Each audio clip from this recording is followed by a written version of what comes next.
We've got some information for you guys around running and return to running. So I just want to give you a little bit of background as to why we put this together.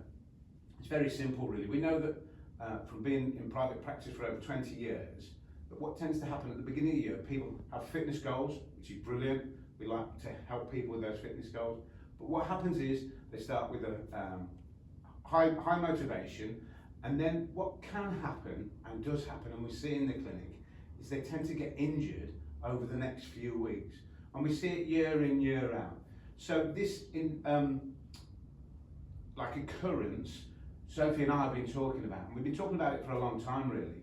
And then because of that, Sophie has done quite a bit of research around the subject, and now we're in a position where we'd like to share a return to running program. And the idea of the return to running program is that actually you can get back to running and do it effectively with less risk of breaking down and having a problem, getting an injury.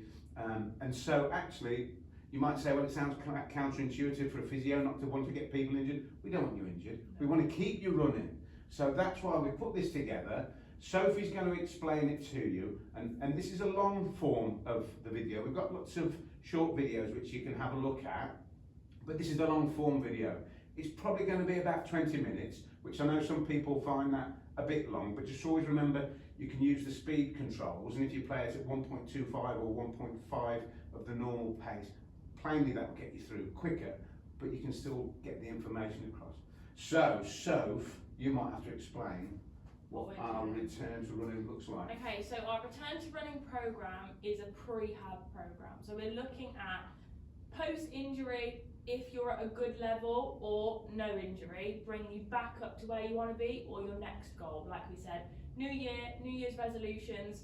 We don't want people getting injured to start with. We've identified a bit of a trend. People get injured at this time of year. We don't want that to happen. As much as we like seeing you, we don't want you to be injured for us to see you. So this is the return to running program. I've done a lot of research around how we test, how we measure, the best way to get you back, and everything around that. It's not just about running, it's also about the recovery, what we do in the gym. Runners just like to run, which we understand, but to keep you running as long as possible with the least amount of risk of injury, we need to do a little bit of work outside of pounding the pavements, okay? So we like to call that conditioning in here. People will say to us in the clinic, but John, I'm fit, I do X amount of miles a week. And that's right, that's absolutely fine. But it's the conditioning around the running that's going to help you. Brilliant. So we'll hop into the presentation, have a little seat to start with. So why have we done that? We've just explained a little bit around why I've done all of this research, but we know one size doesn't fit all. So as much as this is a blanket return to running program, each and every one of you, we're going to have to look a little bit differently into what we do to get you as robust when you're running as possible. We've experienced so many failed return to running programs, people coming from elsewhere, people have done it themselves. Even before this research, we've sent people back running and it hasn't been as sustainable as we want it to be. But now I've got the research, we know we can do it for you. So, content, obviously we've been through the introduction, we've got return to running treatment plan, return to running metrics, and our conclusions, what we want you to walk away with from this presentation, from this workshop. So, introduction, we want to facilitate a safe and effective return to running program for you with no injuries as much as we can control. We want specific metrics, so we need to measure it. Sometimes we can find some of these programs and some of the things, even we've done in the past, a little bit subjective. We want numbers we can follow to say yes, no, you can run, you can't run, or you're in the best position possible to go for it. So that's a goal of this program. And of course, with the numbers, hopefully it's easier for you to understand as well. You say, right, this is where I am, number X, and we'd like to get you to number Y, and this is how we're going to get there. So it hopefully makes it easier for you to understand. So it's measurable, that's what we want, measurable and successful return to running programs.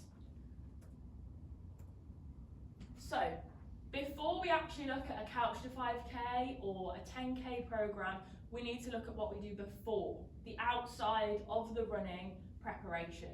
So this is lower limb muscle testing, which is looking at the strength from sort of hips down and where we need you to be as bulletproof when you're running away from injury, okay? Not actually bulletproof. Not actually bulletproof. That's not going to work. So we've got something called a limb symmetry index, and that's what a lot of this program is based around. We need your left leg to be equal to your right leg in strength, endurance, balance, all of those aspects, okay? And that's what our testing is going to allow us to measure.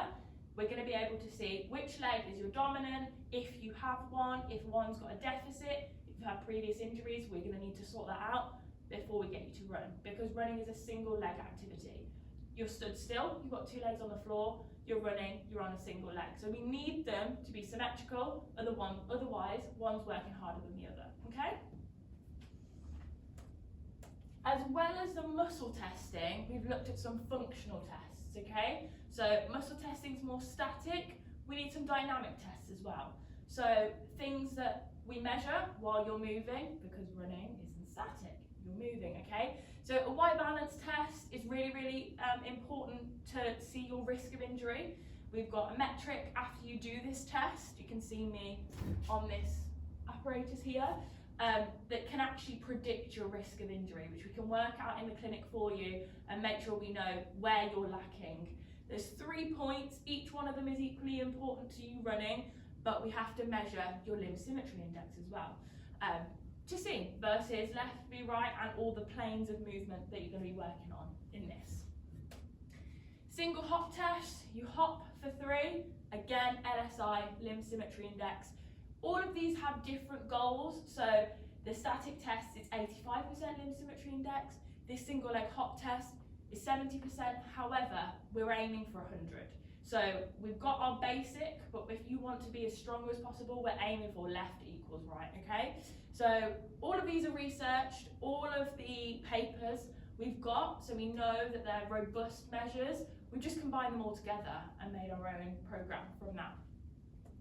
Last dynamic test is a lateral step down, so you're on a step and you're stepping down, you can see me here, and we look at what other parts of your body do to compensate and keep you balanced. So what your hips doing, what your arms doing, what your core, and that produces a score. And we want that score to be as low as possible, no compensation, and it is just your core and your lower limbs that are getting you down off that step. So when now looking after we've tested and we've got your baseline, we need to look at the different phases. So we've got week 1 to 3, 3 to 6, and 7 plus of this running program, okay? So to start with, it's very simple. We just need to work on the metrics that we've seen are lower from your testing, improve that limb symmetry index, and want all of the following 3. So cardiovascular conditioning, 10 to 15 minutes, walking, cross training, static cycling, just getting the muscles used to working. For some of you that are experienced runners, we might skip this because you've already got the time on your legs, and if you've been off because of an injury and you're just coming back, we might need to do a little bit more than 10 to 15 minutes. However, the less experienced or someone that's been off with an injury for a long time, we're going to have to start from the base. So like I said, not one size fits all, it is all one for one, but we've just got a baseline here.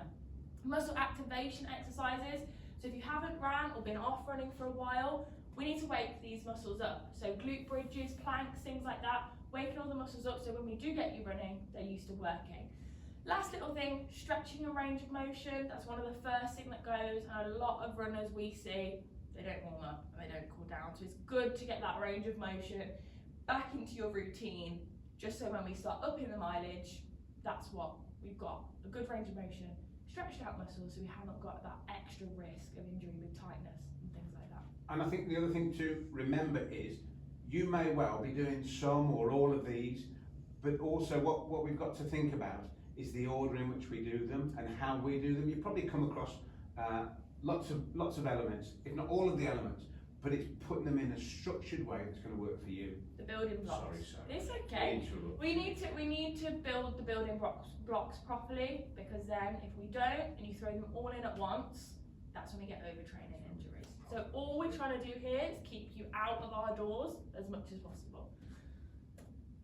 So here, I know you can't really see it on the video, but these are all the research papers and articles that I found to develop those 3 points. So we can have a little look at those when you're in clinic and discuss if you're interested. If not, There's some links in below as well if you want to. I mean, you're more than welcome to read the research, but we've done it, so done it. So hopefully you don't have to. Phase 2, so this is week 4 to 6.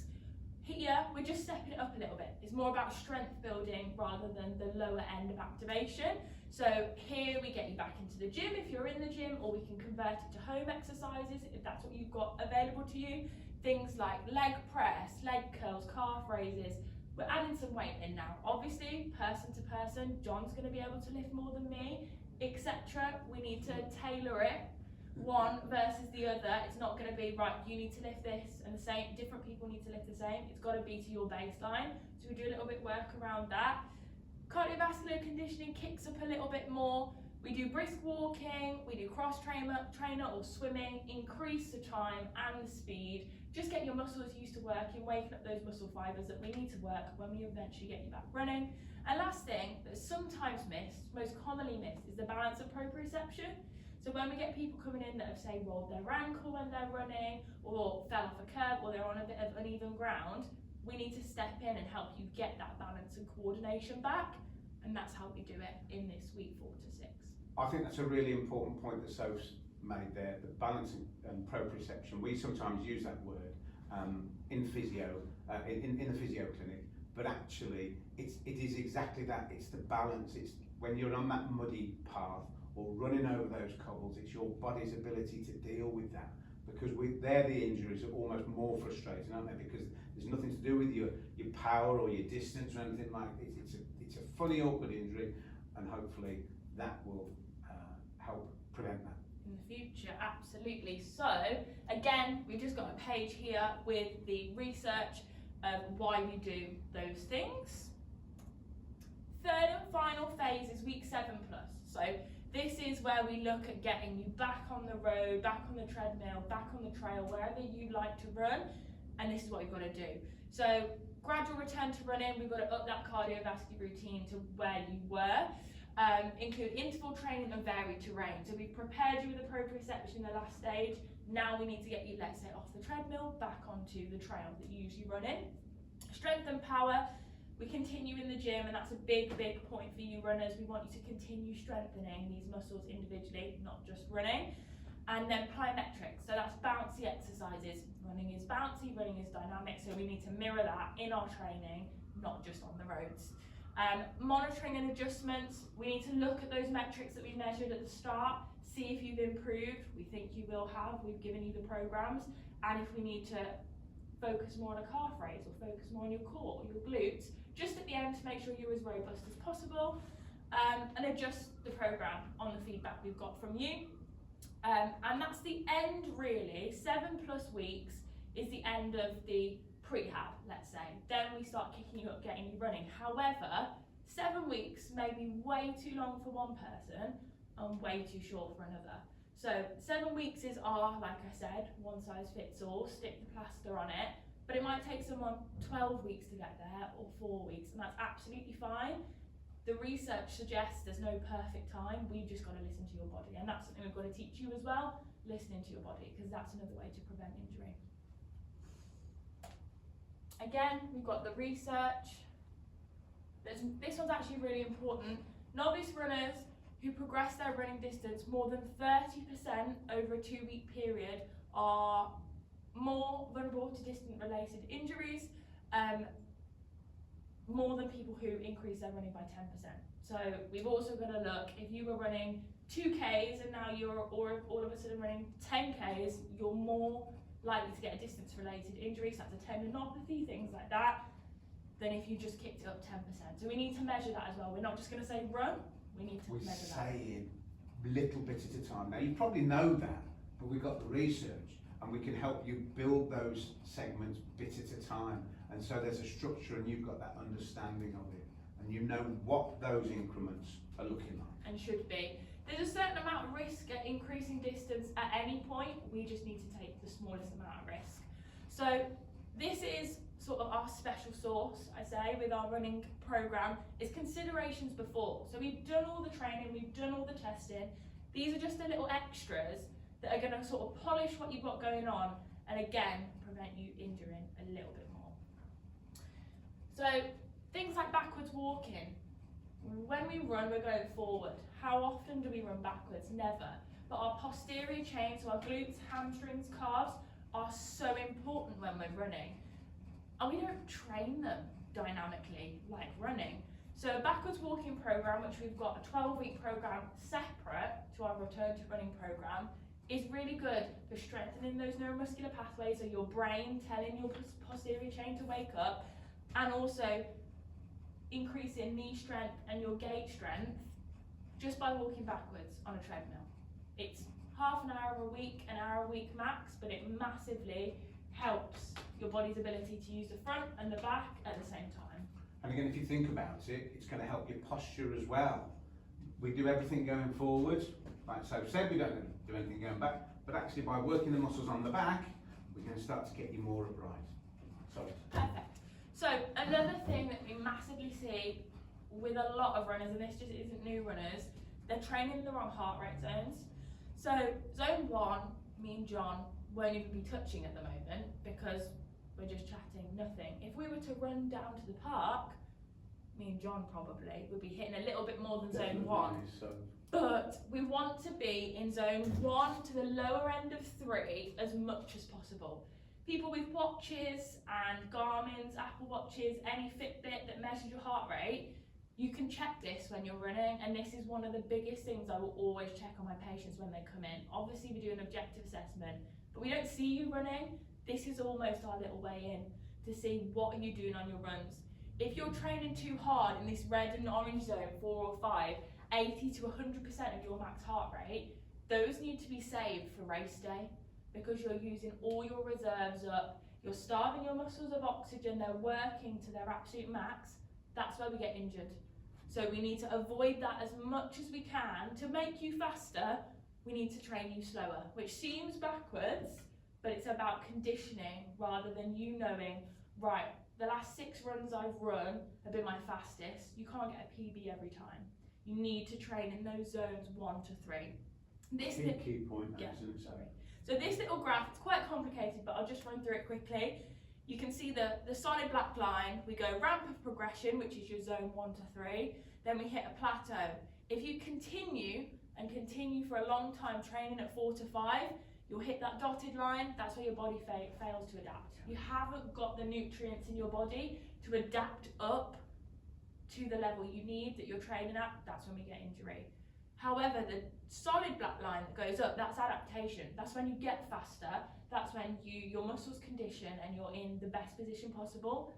We gain that in zone 1 to 3. So that proves, that graph, another piece of research, if we get PB every time, you're actually going to overload. We want you to compensate. PB every time in your training runs. Yeah, in your training runs, not your competitions.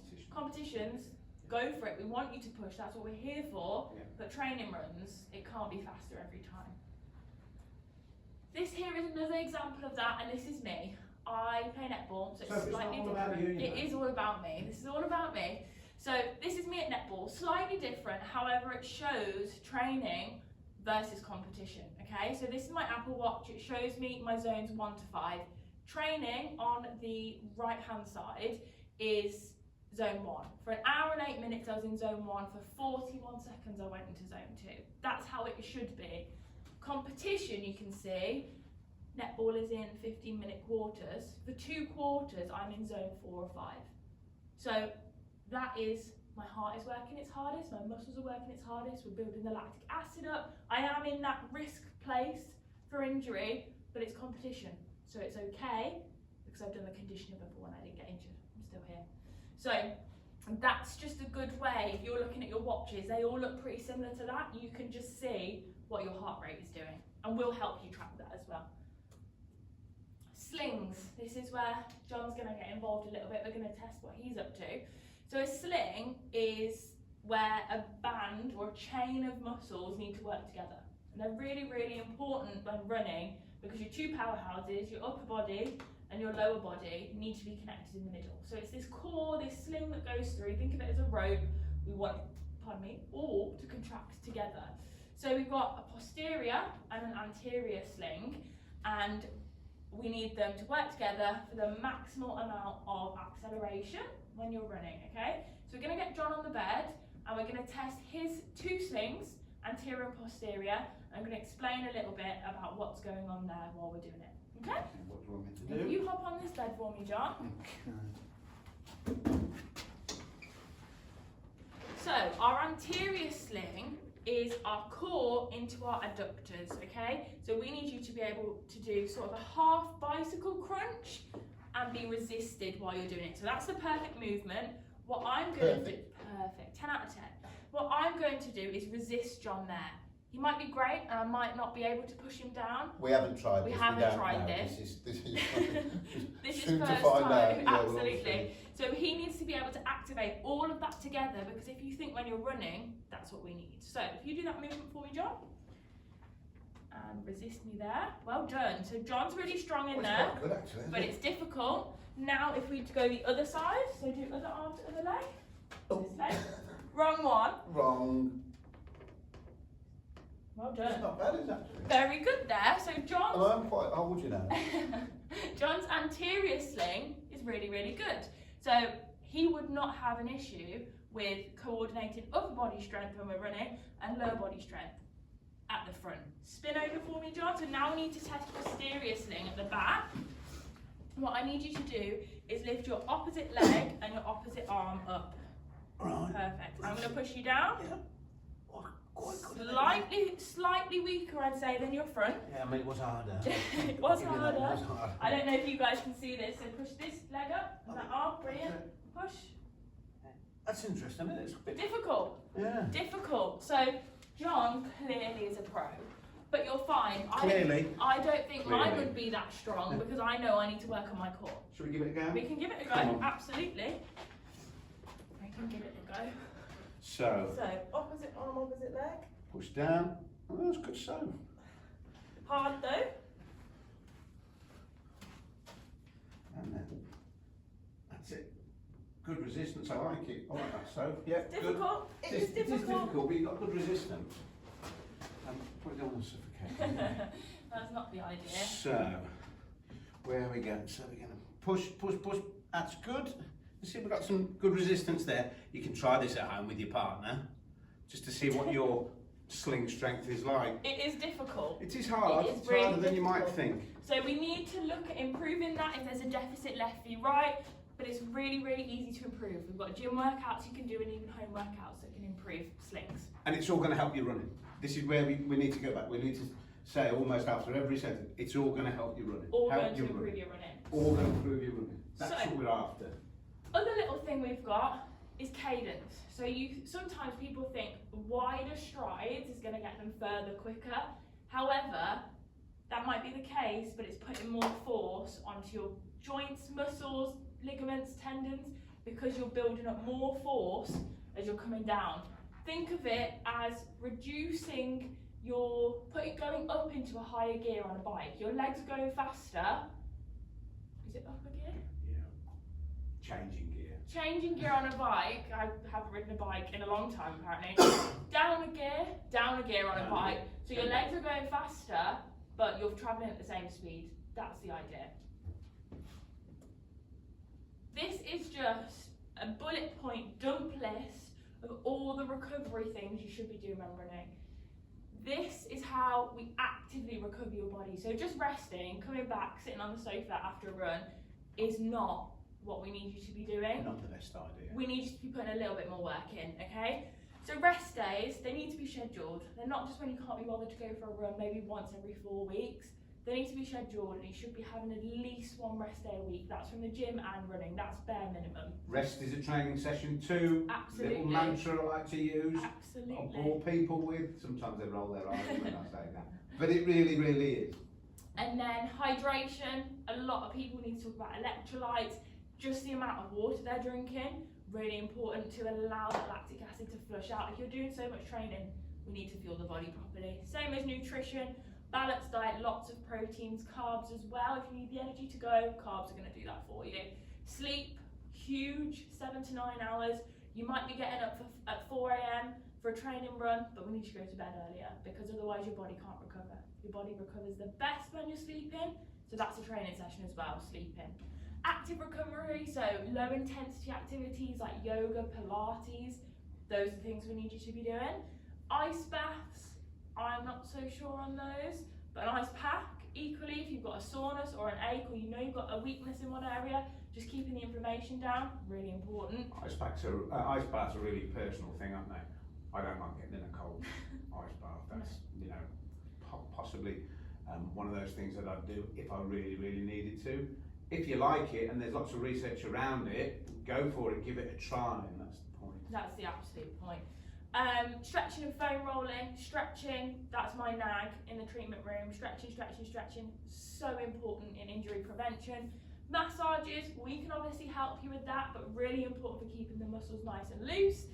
Listening to your body, like I mentioned earlier, it's massive. If you wake up, you've got such achy muscles because you've been doing so much training, you don't need to go for a run that day. You need to learn your body, that's the importance. Learn your body? Learn your body? Teach your body? Listen to your body? Learn to listen to your body. Learn to listen to Learn your body. to listen to your body. You got to learn to listen to your body. There we go. Two brains, that took two brains. So use recovery tools like compression garments, massages at home, which this is the one fits all. One doesn't fit all sort of thing, because some people we absolutely wouldn't recommend a percussion massager, one of the home massage guns, because we know that would do more damage than it's worth. But if we've got someone that has a little bit of experience with one or is really confident with one, we might do it for a certain muscle. Things like a compression garment, if you haven't got a chance to stretch and cool down after your run and you've got to drive to work, drive home from the track, a compression garment's better than nothing. So we've got to tailor it to what your training looks like and what your routine is. Considerations on how long you've been off. And this is really important. This is really key. Important.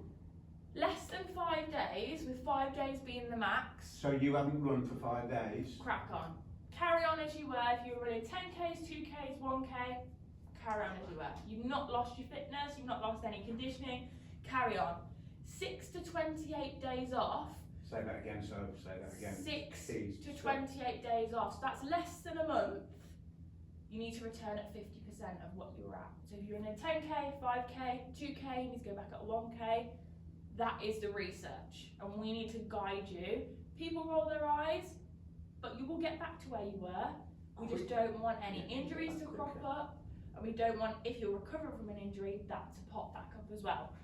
4 to 8 weeks off, which can happen if you have an injury or you've just fallen out of love with running, been too busy, for example. 4 to 8 weeks, you need to go back to 33% of what you were running at. Any more than 8 weeks, we are starting sort of from the beginning, and we've got to take you through that. But 33% of where you're at 4 to 8 weeks. So that's 2 months. We can't tell you how many people that we see in this clinic who have taken that time off can smash, or have been able to smash out a run, and they try and do it again after time away. And that causes so many problems. And you really got to consider it, because it's so important. So important. So important. And our job is to nag. We're very good naggers. This is one of the things that we nag the most. That's why we nag. 100%. So, some protocols that we use, just wrapping up now, we're actually talking about running. So we've done all of that, and we haven't actually run yet. So it shows how much behind the scenes goes on just to keep you running. But you've got to remember, we want you to run too. All this is to get you to run. And not be injured, so you don't have and to. not stop you running. We want you to run, but I know we haven't got you running yet, but this is why. Capture 5K, great for beginners, amazing. I've done it, John's done it, we're right at the start of our running journey. So important. Really good. But really good just to kick you off. If you've had 12 weeks off, we'll say capture 5K. That it looks after